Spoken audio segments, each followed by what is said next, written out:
வணக்கம். இது பே தமிழின் செய்திகள். முதலில் தலைப்புச் செய்திகள்.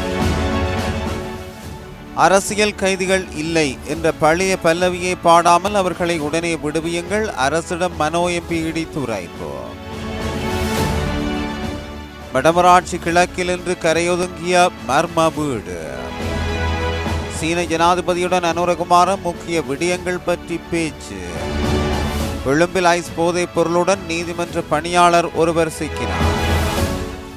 யாழ் வடமராட்சி கிழக்கு பகுதியில் இருவரிடம் நூதன முறையில் தொலைபேசி ஊடாக ₹32 லட்சம் திருட்டு. அகதிகள் முகாம் மீது வான்வெளி தாக்குதல், 6 பேர் பலி. தென்கொரியாவின் ஜனாதிபதி கைது. இது பே தமிழின் செய்திகளின் விரிவான செய்தி. அரசியல் கைதிகள் இல்லை என்ற பழைய பல்லவியை பாடாமல் தமிழரசியல் கைதிகளை உடனேயே விடுவியுங்கள். இவ்வாறு தமிழ் முற்போக்கு கூட்டணி தலைவர் மனோ கணேசன் எம்பி அரசிடம் வலியுறுத்தியுள்ளார். நீதி மற்றும் தேசிய ஒருமைப்பாடு அமைச்சர் கர்சன நாணயக்காரவின் கருத்து தொடர்பில் மனோ எம்பி மேலும் தெரிவிக்கையில், சிறையில் அரசியல் கைதிகள் இல்லை என்ற கருத்தை தான் எப்போதும் எல்லா சிங்கள பெரும்பான்மை அரசாங்கங்களிலும் எல்லா அமைச்சர்களும் சொன்னார்கள். அரசாங்க தரப்பும் அப்படித்தான் சொல்வார்கள். அவர்களுக்கு பயங்கரவாதி, மக்களுக்கு போராளி, பாலஸ்தீனம் முதல் இலங்கை வரை உலகம் முழுக்க போராட்டங்கள் நிகழ்ந்த நாடுகளில் இப்படித்தான். இந்த நாட்டில் 1971 தமிழ் இளைஞர் ஆயுதம் தூக்க முன்னமே ஆயுதம் தூக்கி, பின்னர் 1989 ஆயுதம் தூக்கி ஏவிபி போராட்டம் செய்தபோது கைதாகி சிறையில் இருந்த ஏவிபி போராளிகளை அன்றைய அரசு பயங்கரவாதிகள் என்றது. ஆனால் ஏவிபியினர் இல்லை, அவர்கள் அரசியல் போராளிகள் என்றார்கள். 2015 தொடக்கம் 2019 கால நமது நல்லாட்சியிலும் இடைக்கிடை ஓரிரு அமைச்சர்கள் இப்படி சொன்னார்கள். ஆனால் அன்றைய தேசிய ஒருமைப்பாட்டு அமைச்சராக இருந்து அவர்களை கண்டித்து அமைச்சரவைக்குள் அவர்களை புறம்தள்ளி ஏனைய முற்போக்கு அமைச்சர்களுடனும் வெளியே தமிழ் தேசிய கட்சிகளுடனும் இணைந்து கணிசமான தமிழரசியல் கைதிகளை நாம் சத்தமில்லாமல் விடுவித்தோம். தமிழரசியல் கைதிகளை அதிகமாக விடுவித்தது எமது நல்லாட்சி அரசாங்கம்தான். இதில் மாற்று பேச்சுக்கு இடமில்லை. இதனால் தான் இன்று வரை இருக்கும் தமிழ் அரசியல் கைதிகளின் எண்ணிக்கை கணிசமாக குறைந்தது. ஆனால் அன்று ஆயுத போராட்டம் செய்த ஏவிபியே இன்று இப்படி கூறுகிறது. அரசியல் கைதிகள் இல்லை என்று கூறி அவர்களுக்கு பயங்கரவாதிகள் பட்டம் சூட்ட முனைகின்றது. 1971 தமிழ் இளைஞர்கள் ஆயுதம் தூக்க முன்னமே ஆயுதம் தூக்கிய தமது அங்கத்தவர்களை அரசியல் போராளிகளாக அடையாளம் காணும் ஏவிபி கைதாகி சிறையில் உள்ள தமிழ் இளைஞர்களை அரசியல் கைதிகள் இல்லை என்று கூறுகின்றது. இந்த இரட்டை விடம் இவர்களுக்கு இன்று வாக்களித்த செந்தமிழர்களுக்குத்தான் வெளிச்சம் என்றார்.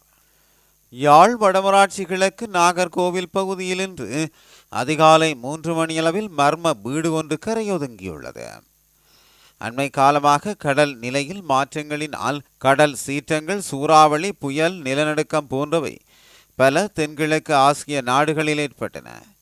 இதன்போது Myanmar, Taiwan, Thailand, Malaysia, India போன்ற ஏதாவது ஒரு நாட்டில் இருந்து இந்த மர்ம வீடு வந்திருக்கலாம் என நம்பப்படுகிறது. குறித்த வீட்டில் பௌத்த சமயத்தை தாங்கிய பல மரபு அம்சங்கள் காணப்படுகின்றன. இந்த வீட்டை பார்வையிடுவதற்கு பல மக்கள் சென்ற வண்ணம் உள்ளனர். இலங்கை ஜனாதிபதி அனுரகுமார திசாநாயக்கவுக்கும் சீன ஜனாதிபதி ஷி ஜின்பிங்கிற்கும் இடையிலான உத்தியோகபூர்வ சந்திப்பு இன்று நடைபெற்றது. இந்த சந்திப்பில் முக்கிய பல விடயங்கள் பேசப்பட்டன. சீன நாட்டு நேரப்படி மாலை 5 மணிக்கு மக்கள் மண்டபத்தில் இந்த சந்திப்பு இடம்பெற்றது. கொழும்பில் ஐஸ் போதைப் பொருளுடன் நீதிமன்ற பணியாளர் ஒருவர் கைது செய்யப்பட்டுள்ளார். ஐஸ் ரக போதைப் பொருளுடன் நீதிமன்ற பணியாளர் ஒருவர் கொழும்பு புதுக்கடையில் உள்ள நீதிமன்றத்தில் கடமையாற்றும் பணியாளரிடமிருந்து 10 கிராம் 800 மில்லிகிராம் ஐஸ் ரக போதைப் பொருள் கைப்பற்றப்பட்டுள்ளது. மேற்படி பணியாளர் இந்த ஐஸ் போதைப் பொருளை ககவத்த பகுதியில் கொள்வனவு செய்தமை தெரிய வந்துள்ளது. சந்தேக நபர் வெல்லம்பட்டி பகுதியில் உள்ள வீடொன்றில் வைத்து கைது செய்யப்பட்டுள்ளார். அவரை போலீசார் மேலதிக விசாரணைகளின் பின்னர் நீதிமன்றத்தில் முன்னிலைப்படுத்த நடவடிக்கை எடுத்துள்ளனர். யாழ் வடமராட்சி கிழக்கு பகுதியில் இருவரிடம் நூதன முறையில் தொலைபேசி ஊடாக ₹32 லட்சம் திருட்டு இடம்பெற்றுள்ளது. யாழ் வடமராட்சி கிழக்கு பகுதியில் உடுத்துறையை சேர்ந்த பெண் ஒருவரிடம் கடந்த 7/1/2024 அன்று தொலைபேசி மூலம் 074-031-303 எனும் இலக்கத்திலிருந்து தொடர்பு கொண்டு டயலாக் சீட்டெழுப்பு மூலம் பணப்பரிசு கிடைத்திருப்பதாக கூறி அவரின் வங்கி கணக்கு இலக்கம், தேசிய அடையாள அட்டை இலக்கம் மற்றும் வங்கி கணக்கில் உள்ள தொலைபேசி இலக்கம் என்பனவற்றை பெற்று கடவுச் சொற்களையும் அவரின் அறியாமையை பயன்படுத்தி பெற்று அதன் மூலம் இலங்கை வங்கி கணக்கின் ஸ்மார்ட் பே செயலியில் உள்நுழைந்து ரூபாய் 2 லட்சம் பணத்தை திருடியுள்ளனர்.